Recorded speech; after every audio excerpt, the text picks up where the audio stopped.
Bonsoir. Dans l'actualité ce soir du 10 mai 2021, démarrage ce matin des épreuves écrites de l'examen du certificat d'aptitude professionnelle pour la session de mai 2021.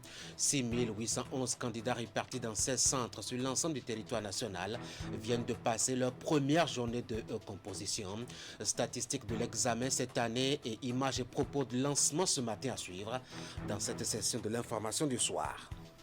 Un autre lancement dont nous allons vous parler pendant cette tranche de l'information et dont vous aurez les images et propos tenus vendredi lors de la cérémonie, c'est celui du projet Leadership et Autonomisation des femmes et des filles. Cela s'est passé à Bokombe pour une initiation de 30 femmes de 18 à 40 ans à l'autonomisation. Les détails à suivre avec Régis Hippolyte Agassou. Les prolongations pour ceux qui sont devenus les fans de ces deux jeunes béninois, finalistes de la dernière édition du concours international de musique The Voice Afrique francophone. Ils ont eu droit samedi à un concert de remerciements organisé par le groupe Empire. Giovanni et Karina Seth se sont davantage exprimés et exprimé leur talent. Clément Tchadé en était témoin et nous dira tout. Voilà pour les titres. Bonsoir encore une fois, bienvenue aux Nouvelles du Bénin. Pour commencer, ouvrons la page la plus longue de cette session de l'information qui est consacrée, vous allez le remarquer, à l'actualité dans le domaine de l'éducation. Et cela commence par le démarrage de la composition de l'examen du certificat d'aptitude professionnelle. 6 811 candidats répartis dans 16 centres sur l'ensemble du territoire national viennent de passer leur première journée d'examen. Des chiffres en nette hausse comparativement à l'année passée. On est dans l'ordre des 30% de taux d'augmentation des candidatures. C'est à Cotonou que le lancement officiel de l'examen a eu lieu. Voici le point avec Leric Gaba et Elvis Tonouquin. Très tôt ce lundi, les candidats au CAP consultent leur nom et leur numéro de table sur les différentes affiches placées sur la cour du lycée technique professionnel de Kmondéou. Ils rejoignent ensuite leur salle et se débarrassent de tout document compromettant. Les surveillants partagent les feuilles de composition et les aident à les remplir en attendant le lancement des épreuves. C'est un moment de stress pour les jeunes candidats. Vient ensuite le moment tant attendu, l'entrée du ministre de l'Enseignement secondaire technique et de la formation professionnelle. L'autorité échange quelques mots avec les candidats pour les rassurer avant de procéder au lancement officiel de l'examen. Les enseignements se sont bien déroulés. L'encadrement a été bien fait et bien suivi par nos conseils pédagogiques, nos inspecteurs. Et à tous les niveaux, cela a pu bien se faire. Nous nous en réjouissons bien entendu parce que nous sommes là maintenant dans une année bien apaisée et nous devons en principe nous attendre à des résultats bien satisfaisants. Pour cette année, l'organisation ne souffre d'aucune faille.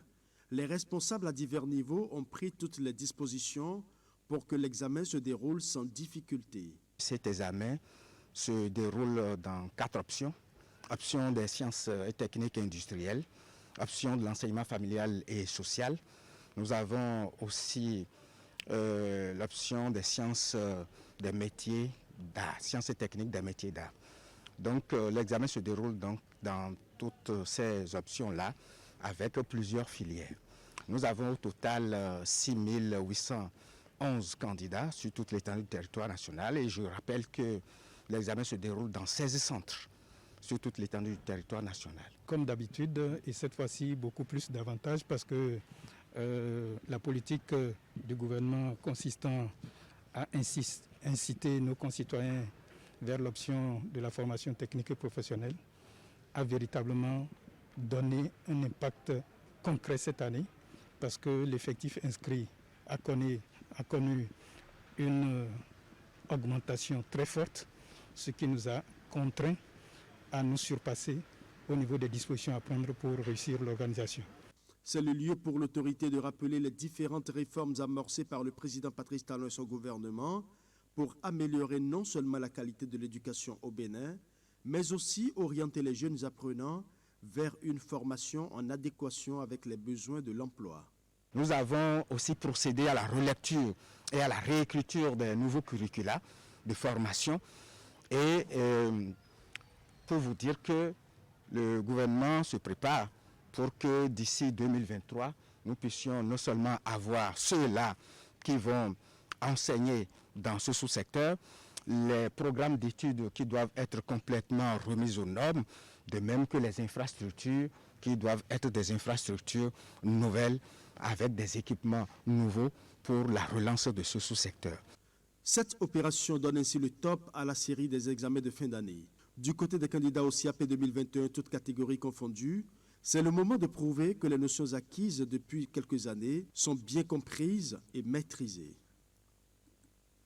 Voilà, pour ce qui concerne donc le CAP, vous l'avez suivi avec Ulrich Gaba, s'ouvre ainsi la vague des examens de fin d'année à l'instar du BEPC ou du BAC. Ces deux examens se préparent activement à Cotonou pour une amélioration des taux de réussite. L'idée est venue en effet au maire de la ville d'initier des séances gratuites de travaux dirigés à l'intention des candidats à ces différents examens. Et ça a commencé depuis samedi dernier déjà au CG Sainte-Rita pour 4 semaines de recyclage et de rappel divers. On va retrouver donc Ulrich Gaba pour faire le point. C'est une première à Cotonou. La mairie organise des travaux dirigés gratuits pour les candidats aux examens du BEPC et du baccalauréat. Très tôt ce samedi 8 mai 2021, le maire Lucas Trocco effectue une descente sur le terrain pour constater le démarrage effectif de cette opération qui vise à renforcer le niveau des candidats. La mairie accompagne le système éducatif béninois en mettant à notre disposition 4 semaines de séances de cours de renforcement pour tous les citoyens des classes de la ville de Cotonou, des classes de 3e et terminale. Ça fait environ 22 000 citoyens, c'est pas peu. On a toujours organisé les TD, mais on n'a jamais eu l'aide d'un maire. Je pense que c'est pour la première fois et il faut vraiment le remercier pour ça. Il y a non seulement les écoles publiques, mais aussi les écoles privées, sans oublier l'école des sourds, muets et des amblyopes. Pour le littoral, on a 25 sites où s'organise cette TD. Organisés avec les acteurs du secteur éducatif, ces travaux dirigés qui vont durer 4 semaines sont conduits par d'éminents professeurs rompus à la tâche et placés sous la supervision des conseillers pédagogiques. Un tri rigoureux parmi les meilleurs professeurs du littoral. C'est des personnes expérimentées qui savent de quoi il s'agit, qui ont une bonne maîtrise des contenus et de la méthodologie, qui ont été sollicités dans le système pour faire l'accompagnement tel que souhaité par la mairie de Cotonou. Le but visé par l'autorité en organisant cette séquence de travaux dirigés pour les candidats est de permettre au littoral de rafler les meilleures places au BEPC et au baccalauréat 2021. Il faut que nous soyons à leur côté, que nous leur disons qu'ils ne sont pas seuls et nous avons eu le temps de le leur dire. Nous leur avons dit que nous n'allons pas nous arrêter simplement à cette TD organisée. Je voudrais préciser que nous le ferons chaque année à partir de cette année. Nous souhaitons surtout qu'au soir des résultats, que le littoral, comme de son habitude, soit au devant. Et nous espérons que ça va se faire comme ça. Que Dieu garde tous les candidats en bonne santé pour que ce jour-là, ils soient dans la plénitude de leur forme afin que nous puissions avoir d'eux les meilleurs résultats. Mais nous allons aussi, dans les semaines à venir après les résultats, primer les meilleurs. Mais en attendant les examens proprement dits, pour voir si les fruits tiendront la promesse des fleurs, les apprenants mesurent déjà toute la portée de l'attention dont ils bénéficient de la part de l'autorité municipale. Ils rassurent le maire et tout le comité d'organisation. C'est vraiment bénéfique pour nous et ça pourra nous donner de bons résultats au bac 2021. Et on veut aussi que les générations venues aussi puissent en bénéficier. On lui promet que cette année 2021, au bac et au BPC, on lui promet que le résultat sera bon et meilleur. On donnera le meilleur de nous-mêmes. À l'instar du CEG Sainte-Rita, plusieurs autres établissements recevront la visite du maire Lucas Trocco, qui a également pris en compte dans ce programme de renforcement de connaissances les apprenants en situation de handicap. Une manière d'offrir des chances égales à tous les candidats du littoral. Toujours dans le monde de l'éducation, mais cette fois-ci pour aborder un sujet pas très plaisant, le harcèlement sexuel.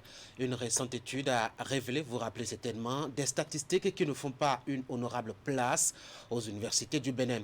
La ministre de l'Enseignement supérieur a alors décidé d'une tournée de sensibilisation qui l'a amené dernièrement à Abomey, à l'Université nationale des sciences, technologies, ingénierie et mathématiques. Éléonore Yaïl Ladécan a dit pendant ces moments d'échange avec la communauté universitaire de là-bas tout le mal que le fléau provoque sur les victimes et les raisons pour lesquelles chaque acteur du monde universitaire devrait s'engager pour son éradication. Hélène Amoussou.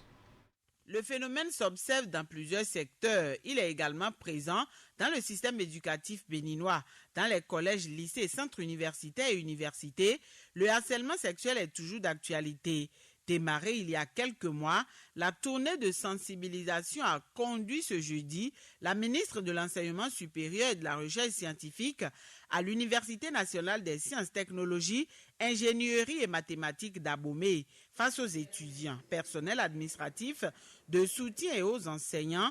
Éléonore Yaïl Ladécan a discuté avec ses hôtes des heures durant du sujet et de ses conséquences. Vous avez entendu parler de cela et que vous avez des sœurs des autres universités aussi qui en sont victimes. De pouvoir vous écouter comme nous avons eu le bonheur de le vivre avec des autres universités où les échanges ont été très ouverts. Nous espérons que ce serait également le cas ici. Vous donnez également des conseils. Comment aborder le sujet avec vous pour que votre rêve soit réalisé. Vous avez le devoir de nous dire tout ce que vous vivez comme problème et de ne pas vous taire. Le problème, ce n'est pas de dire, bon, puisqu'on m'a harcelé, si j'arrive donc à réussir, tant mieux, mais si je ne réussis pas, tant pis. Il ne faut pas dire ça. Nous, on est là aussi pour ça. On n'a pas souvent le temps d'être avec vous tout le temps. Mais vous pouvez parler, pas de façon ouverte, mais nous, si nous, on est au courant, on connaît le professeur, on peut lui parler sans qu'il ne sache que c'est de vous qu'on parlait. Les communications ainsi que les différents panels animés ont permis aux uns et aux autres d'aborder plus amplement la question, les causes, les différentes formes possibles ainsi que les séquelles. Cette séance vise à lever un coin de voile sur le phénomène, d'en parler afin d'y faire face efficacement. L'harcèlement en milieu est un peu créé beaucoup de conséquences sur l'étudiant jusqu'à amener l'étudiant à abandonner ses études. Nous avons la loi de 2006 qui réprime toute forme d'harcèlement. Et normalement, les personnes victimes aussi sont protégées par les lois. Désormais, dès que ça va arriver, nous allons nous plaindre, nous allons nous rapprocher des autorités compétentes à cet effet. Et même quand nous allons entendre parler de cas, nous allons exhorter les victimes là à se plaindre, à en parler aux autorités pour qu'on règle ce problème. Les enseignants qui sont ici sont des éducateurs, compris moi-même. Nous sommes des éducateurs. Nous n'allons pas oublier ce rôle. Nous n'allons pas faire de la confusion. Mais nous reconnaissons qu'il y a des cas dont il faut se préoccuper parmi nous. Nous le savons. C'est pourquoi nous faisons ces tournées. La descente du ministre de l'Enseignement supérieur et de la Recherche scientifique dans ce milieu estudiantin vise à mobiliser l'ensemble des forces du monde universitaire contre le mal. Après l'université d'Abomey-Calavi, Kétou et Abomey, Éléonore Yaïl Ladécan et sa suite ont mis le cap sur les universités et centres du Septentrion. Comme pendant les étapes précédentes, les visiteurs vont débattre du harcèlement sexuel et des moyens pour éradiquer le fléau. Après Abomey, Éléonore Yaïl Ladécan s'est rendu à l'Institut universitaire d'enseignement professionnel de métiers agricoles à Djougou, pas pour des affaires de harcèlement sexuel. L'Institut n'a pas encore ouvert ses portes, en tout cas pas officiellement. C'est justement maintenant qu'il va accueillir sa toute première promotion au titre de l'année universitaire 2021-2022. Et la ministre est descendue là-bas pour s'assurer que tout est en ordre pour ouvrir cette année-là donc. Alassane Arona pour le point. Le ministre Éléonore Ladécan Yayi sur le site de l'Institut universitaire d'enseignement professionnel au métier de l'agriculture de Djougou.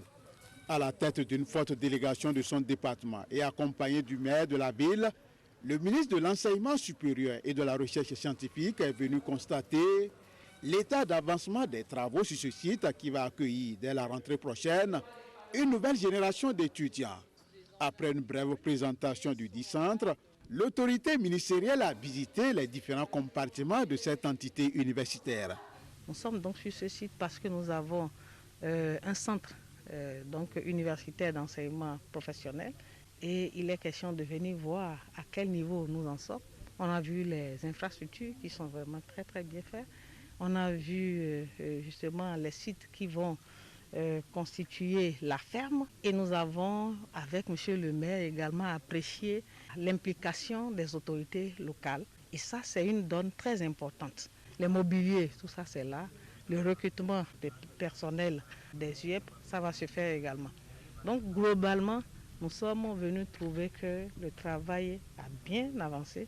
Ce chantier, faut-il le rappeler, fait partie des réformes phares du gouvernement de la rupture dans le sous-secteur de l'enseignement supérieur, désormais orienté vers la professionnalisation de l'enseignement. Alors les bacheliers sont attendus. La différence aussi avec l'université, c'est que nous, on n'a pas de limite d'âge. Vous pouvez avoir fait autre chose après votre bac et décider de reprendre vos études si vous avez la motivation. Si vous êtes intéressé à devenir un exploitant agricole, parce que c'est ça en fait, l'agriculture c'est aussi un peu une vocation en même temps qu'un métier, alors c'est une formation qui est faite pour vous. Fermé au lendemain de l'avènement du gouvernement du nouveau départ qui a voulu doter le pays d'une nouvelle carte universitaire, l'Institut universitaire de Djougou renaît avec une nouvelle dynamique à la grande satisfaction du premier citoyen de la ville. C'est des impressions de joie parce que vous savez que l'Institut, dans sa forme ancienne, avait été stoppé avec la redéfinition de la carte universitaire du Bénin.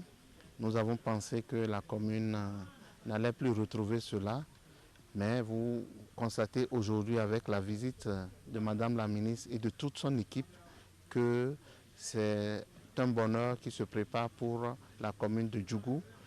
Et nous avons vu que le travail préliminaire est très avancé de façon méthodologique et nous pensons que vivement, très prochainement, il y aura la rentrée scolaire et ce que nous avons perdu en 1000 jours, nous allons le gagner en un seul jour. Parce que ce qui est en train d'être fait, vraiment j'ai été émerveillé, c'est méthodique, c'est une planification linéaire et c'est la technologie aussi qui sera au rendez-vous. L'Institut universitaire d'enseignement professionnel au métier de l'agriculture de Djougou est désormais une réalité. L'ultime réglage à apporter reste la validation des tests institutionnels déjà en cours, après quoi le processus de recrutement de la première génération d'étudiants sera enclenché conformément aux vœux du chef de l'État qui tient à la professionnalisation de l'enseignement. Mesdames et messieurs, le Bénin est bel et bien la cible d'actions orchestrées visant à sa déstabilisation. Le gouvernement du Bénin est formel là-dessus, conforté, dit-il, par l'arraisonnement à Lomé au Togo la semaine écoulée d'une cargaison de près de 1500 balles de cartouches en convoyage vers Djougou. Ceci ajouté à une précédente découverte de même type au Bénin a fini par sortir le ministre de l'Intérieur qui a promis la veille et la vigilance du gouvernement pour éviter la réalisation de ce qui se trame et dont les signes sont à son avis de plus en plus visibles. Je vous propose de suivre ici Sakalafia dans ses démonstrations et assurances pour une quiétude sur l'ensemble du territoire national. Le vendredi 30 avril 2021, la police républicaine a, au détour d'un accident mortel de la circulation survenu vers 5 h du matin, à hauteur du village Agbon, arrondissement d'Atokoligbe, commune de Banté, mis la main sur une grosse cargaison de 70 000 cartouches de calibre 12 mm. Tous les recoupements faits indiquent que la dite cargaison était destinée à être notamment livrée dans les localités de Gouka et d'Akwasi dans la même commune. Ce dossier est déjà aux mains de la justice et les enquêtes sont en cours pour que toute la lumière soit faite sur ces tenants et aboutissants. C'est dans ce contexte que les autorités togolaises ont révélé avoir arraisonné. Le même vendredi 30 avril 2021, aux environs de 1 h du matin, une voiture immatriculée TG 8827 AH dans la ville de Lomé, à quelques centaines de mètres de la frontière avec le Ghana. La fouille du dit véhicule a permis de retrouver 2 cartons contenant au total 1300 cartouches de calibre 12 mm soigneusement dissimulées sous les bagages. Parmi les personnes se trouvant à bord du véhicule figure un Béninois qui a déclaré avoir acquis les dites cartouches au Ghana pour les acheminer au Bénin. C'est pourquoi je voudrais remercier les autorités politiques et la police togolaise pour leur engagement sans équivoque dans la lutte contre la prolifération des armes et munitions destinées à troubler la paix et la quiétude de notre sous-région. Je me félicite particulièrement de la coopération agissante qui existe dans nos 2 pays et rassure que le Bénin continuera de jouer convenablement sa partition. Par ailleurs, cette prise en territoire togolais, ajoutée à celle des 70 000 cartouches saisies par la police républicaine, achève de convaincre du sérieux des informations faisant état de plans de perturbation de la quiétude nationale, de déstabilisation de notre pays et de menaces graves à son intégrité. En outre, ces prises interviennent à la suite d'appels publics lancés par certains acteurs politiques en faveur d'un soutien conséquent à des personnes armées appelées auteurs des actes graves enregistrés dans les communes de Savé, Banté et Chaourou dans le cadre de l'élection présidentielle du 11 avril 2021. En tout état de cause, le gouvernement poursuivra ses efforts en vue de garantir la sécurité et la paix sur toute l'étendue du territoire national. Dans 3 ans, une nouvelle génération de femmes conscientes et engagées pour l'autonomisation et le leadership féminin dans la commune de Boukombe. Un projet initié dans ce sens a été lancé vendredi dernier et prend en compte une trentaine de femmes de 18 à 40 ans à former pour la cause. Voici le point de la cérémonie du lancement du projet avec Régis Hippolyte Agossou. Après Alada, Pomase et Gogounou, la commune de Boukombe accueille le lancement du projet Leadership et autonomisation des femmes et des filles. Un projet mis en œuvre par le réseau Paix Sécurité pour les femmes de l'espace CEDEAO, REPSFECO Bénin, avec l'appui technique et financier de Oxfam. C'est un projet qui a pour objectif de promouvoir le leadership des femmes et des filles en vue d'une meilleure jouissance de leurs droits. C'est un projet qui sera mis en œuvre dans 4 communes du Bénin, à savoir Alada, Pomase, Gogounou et Boukombe. Chères femmes et filles, c'est votre projet. Et c'est pour cela qu'après ce lancement, nous allons revenir pour la mise en œuvre des différentes activités contenues dans ce projet. Ce projet vient promouvoir et renforcer les activités des femmes des associations de Boukombe afin de favoriser une meilleure gestion des organisations paysannes. Voilà pourquoi l'autorité communale et le représentant de la direction départementale des affaires sociales se disent satisfaits du choix porté sur Boukombe dans le département de la Takora. Je voudrais donc remercier le REPSFECO Bénin pour avoir pensé à Boukombe pour cet important projet qui valorise la femme et la fille. Les femmes et les filles doivent donc abandonner la peur, doivent avoir confiance en elles-mêmes, avoir l'estime de soi pour pouvoir lever certaines barrières liées à la promotion de leur leadership, sans lequel elles ne sauront se battre pour obtenir la place qui est la leur dans leur société respective. C'est avec joie et enthousiasme que nous accueillons le lancement de cet important projet qui est en arrimage avec certains objectifs du ministère des Affaires sociales et de la microfinance. Les bénéficiaires, elles, ne peuvent que s'en réjouir. Je tiens à leur dire merci encore pour avoir choisi parmi 4 communes sur 77 communes, notre commune de Boukombe. Ça va nous permettre aujourd'hui de refaire le leadership.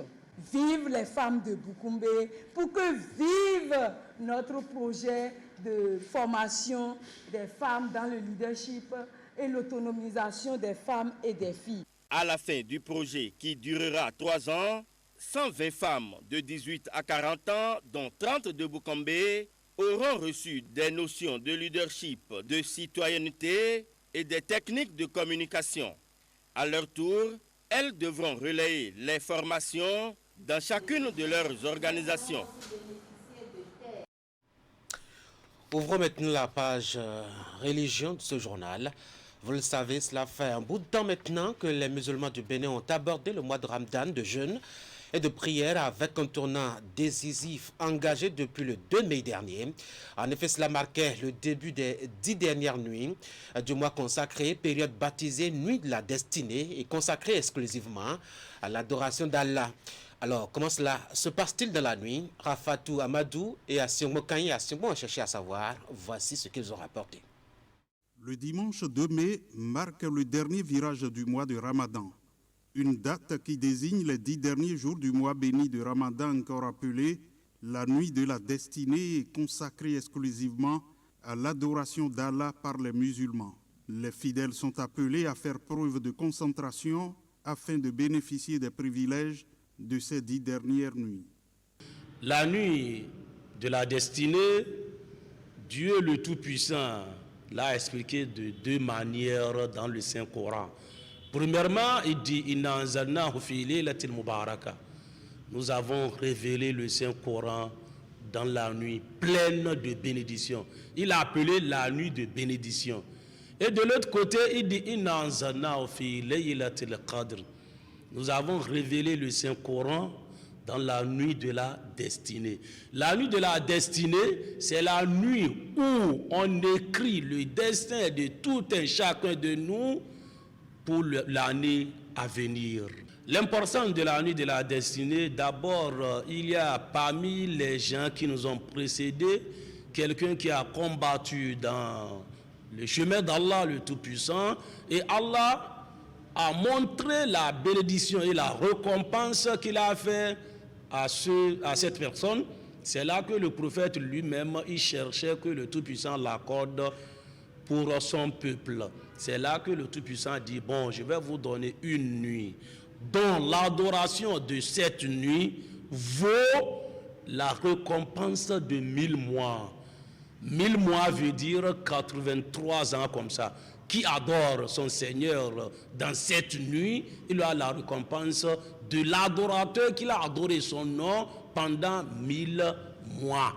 Nombre de fidèles expliquent la compréhension qu'ils ont de la nuit de la destinée. La nuit de la destinée, pour moi et pour tout musulman, c'est une nuit, comme le nom l'indique, qui a beaucoup d'importance. C'est la nuit où Dieu, le Très-Haut, il réécrit le destin de tout un chacun. Si tu as la chance de rencontrer cette nuit durant le mois de Ramadan, surtout les 10 derniers jours, c'est que Dieu le Très-Haut, si tu étais destiné à l'enfer, il va te racheter, te mettre parmi les gens du paradis. C'est une nuit que les alphas, nos théologiens nous ont expliqué, une nuit qui vaut plus que 1000 mois. 1000 mois. Et quand ils ont fait les calculs, ça fait quelque chose de 83-84 ans. Le jour là, on dit que dans la nuit là, tous les anges descendent du haut. Et qu'est-ce qu'ils demandent? Ils nous demandent la paix. Salut pour vous, tous ceux qui sont en train d'œuvrer sur la voie de Dieu. La nuit de la destinée se retrouve dans les jours impairs des 10 dernières nuits. Ainsi, pour que le fidèle obtienne cette nuit, il lui est conseillé de se donner à fond. C'est de savoir que nous sommes proches de cette nuit. Puisque quand on a demandé le prophète sallallahu alayhi wa sallam, il dit cette nuit est parmi les 10 dernières nuits. Et on la pose beaucoup de questions pour savoir uniquement quelle est la nuit là. Il dit cherchez-lui dans les jours impairs. C'est-à-dire le 21e jour, le 23e jour, le 25e jour, le 27e jour, le 29e jour. C'est ce qu'il les a dit. Malgré l'importance capitale des 10 dernières nuits du mois de Ramadan pour le fidèle musulman, elle reste facultative à tous, mais reste néanmoins une nécessité pour le musulman visant un degré donné de spiritualité. Le mois de Ramadan est par excellence le mois de l'aumône et du partage. Mais il existe un moment singulier d'aumône appelé la Zakat al-Fitr qui doit intervenir avant la fin du mois de Ramadan et qui consacre, explique les sachants, la purification entière des péchés et des abus passés du jeûne. Comment cela se passe-t-il et à qui cela est-il recommandé? L'imam Muntala Radi Taïrou a tout expliqué à Iradatou Amadou dans cette interview qu'elle a réalisée avec lui. On suit. La zakat il fitr, c'est ça qu'on veut montrer tout à l'heure, c'est-à-dire c'est une aumône qu'on doit le faire dans la nourriture pour pouvoir aider les pauvres à mieux fêter le jour de la fête. Et ça encore, ça aide les musulmans à leur pardonner les petits péchés, les fautes qu'ils ont commis pendant et au cours du Ramadan. La zakat il fitr de 2 jours ou 1 jour avant la fête de Ramadan et même le jour de la fête, mais avant la prière ou non après la prière. Oui, c'est une obligation pour quiconque en a des moyens, mais celui qui n'a pas de moyens, Dieu lui a déchargé de ça. La zakat al-fitr, c'est les musulmans qui n'ont pas de moyens, dont Dieu le Tout-Puissant veut qu'ils fêtent bien, dans la bonté. C'est pour cela que le prophète sallallahu alayhi wa sallam a dit mettez-les à l'aise, donnez-les pour qu'ils ne mendient d'abord avant de manger le jour de la fête, pour que vous serez tous ensemble dans la joie. On peut donner la zakat al-fitr avec la nourriture que vous consommez dans votre pays. Donc que ça ne soit pas trop cher ni trop bas. C'est-à-dire, il y a le riz dedans, il y a l'haricot dedans, il y a le maïs dedans, il y a le mil dedans, même pourquoi pas gari, ainsi de suite, ce qu'on peut manger le jour de la fête, ce que les gens ont l'habitude de manger. Donc, pour faire le partage, c'est-à-dire, il y a les mesures données. Ça, là, maintenant, c'est quelque chose que, ça mesure là, une seule là, il faut 4 fois pour pouvoir trouver pour une seule personne. Supposons, on peut en faire comme ça. Vous voyez? Donc, on met ça ici. C'est un ça. On prend encore, c'est 2.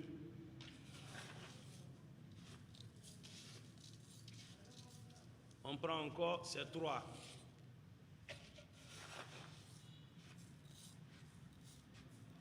On prend encore maintenant, c'est 4. Donc, c'est-à-dire, 4 fois de ça, là, c'est pour une personne. Il n'y a pas la différence entre homme ni femme. Donc, femme, 4 fois, homme, 4 fois. Vous voyez, si l'homme n'a pas de ça, là, c'est pour lui montrer qu'une mesure de ça, là, ça vaut pour une personne. Vous voyez? Mais s'il a ça, là, c'est 4 mesures de ça, là, qui vaut pour une personne. Maintenant, on peut prendre celui qui n'a pas des 2 choses, là. Maintenant, il fait ces 2 mains comme ça. Il prend comme ça. 1, 2, 3, 4. Vous voyez déjà? Donc, la contenue des 2 mains d'un homme majeur ou bien une femme majeure, donc ça fait déjà une pour une personne. Donc, c'est comme ça. Wassalamu alaikum wa rahmatullahi wa barakatuh. Voilà. Vous musulmans, vous êtes donc avisés.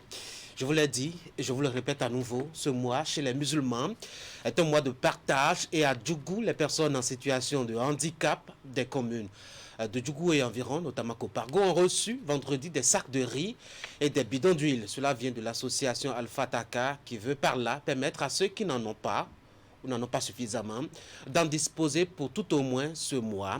Voici les grands moments de la cérémonie de distribution de ces vivres avec Abdou Sahabi Idrissou.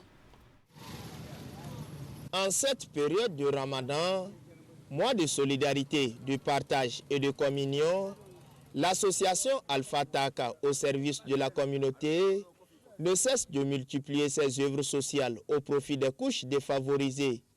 En collaboration avec la mairie de Djougou, cette ONG caritative met la joie dans le cœur de ces personnes en situation de handicap en leur distribuant des paniers alimentaires. Un geste salutaire qui va permettre à ces bénéficiaires de clore en beauté ce mois de Ramadan. Au nom d'Allah, le tout miséricordieux, le très miséricordieux. Ramadan, mois de miséricorde et de grâce. Aujourd'hui, nous avons choisi les handicapés pour ce don.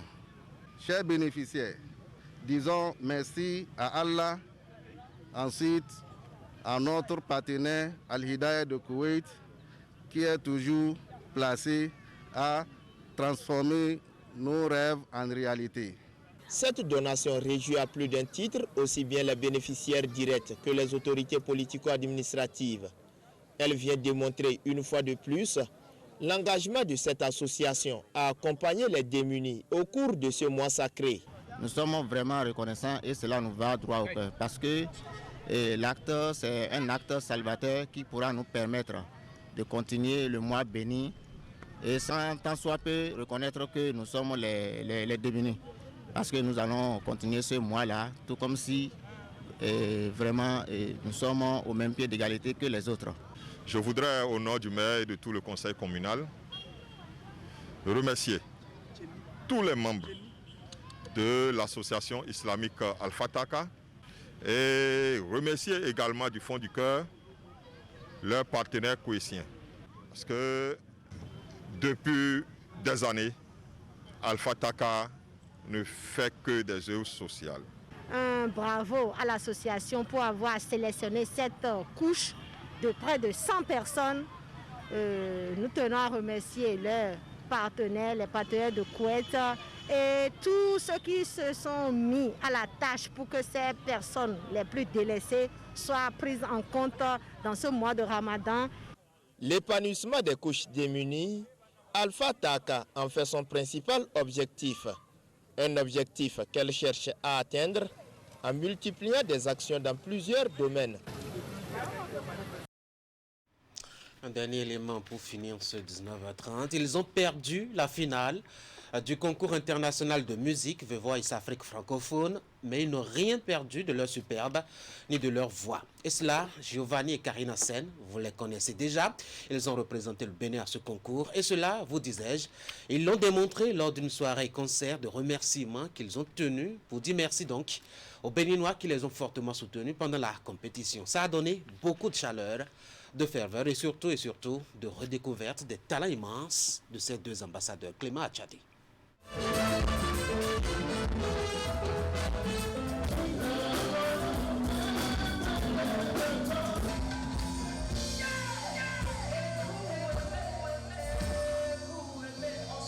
Ils sont sur scène pour dire merci au peuple béninois qui leur a apporté son soutien il y a quelques jours.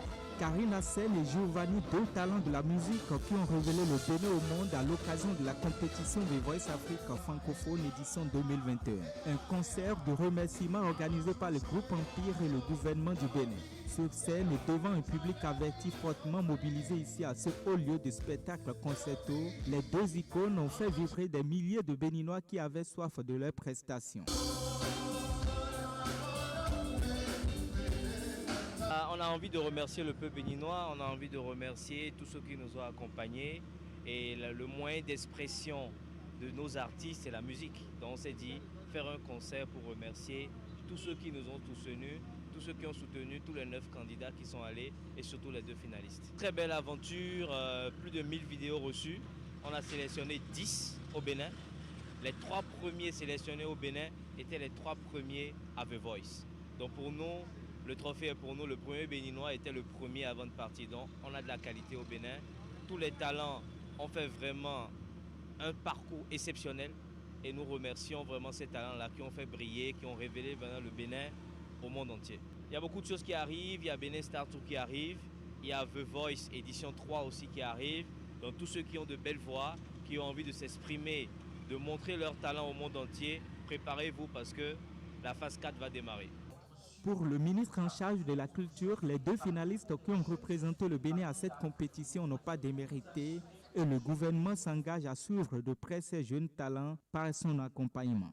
Cette soirée, c'était l'occasion de prolonger ces moments féeriques, ces moments de joie et également d'effacer cette petite amertume que le peuple béninois et nous tous, nous avons eue lors de cette finale ou de ce final. C'est vrai que, un peu par chauvinisme, nous étions tous persuadés que celui qui gagnerait assurément serait Giovanni ou Karine Hassen. Je dois reconnaître également que c'est une artiste qui a du talent et ça n'enlève rien au talent des nôtres. Et à charge pour nous, peuple béninois, gouvernement béninois, de pousser nos jeunes pousses, de pousser nos ambassadeurs. Et c'est ce que nous avons voulu leur dire aujourd'hui. Le gouvernement n'allait pas les abandonner et que le peuple béninois a soif de les entendre. Aux côtés de ces deux ambassadeurs du Bénin, plusieurs autres artistes étaient sur scène pour témoigner leur solidarité à leurs confrères qui ont brillamment défendu les couleurs nationales à Abidjan, en Côte d'Ivoire. Le président du groupe Empire et le gouvernement entendent poursuivre la dynamique pour remporter les prochaines éditions de The Voice Africa francophone et surtout révéler les talents du Bénin au monde entier. Mesdames et messieurs, ce journal va s'achever. 2 grandes pages dans cette édition. Une première consacrée à l'actualité liée au monde éducatif avec le lancement ce matin des épreuves de composition du certificat d'aptitude professionnelle. C'était la première journée de composition ce lundi donc. Et puis, cette tournée nationale du ministre de l'Enseignement supérieur pour sensibiliser sur l'importance de la lutte contre le harcèlement sexuel en milieu universitaire.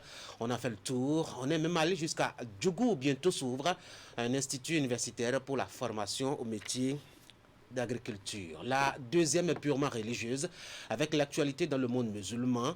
On a parlé de la dernière offrande du mois de Ramadan, des occasions de don de vivre et surtout le moment de ferveur dans la prière pour les 10 dernières nuits engagées déjà depuis la semaine écoulée.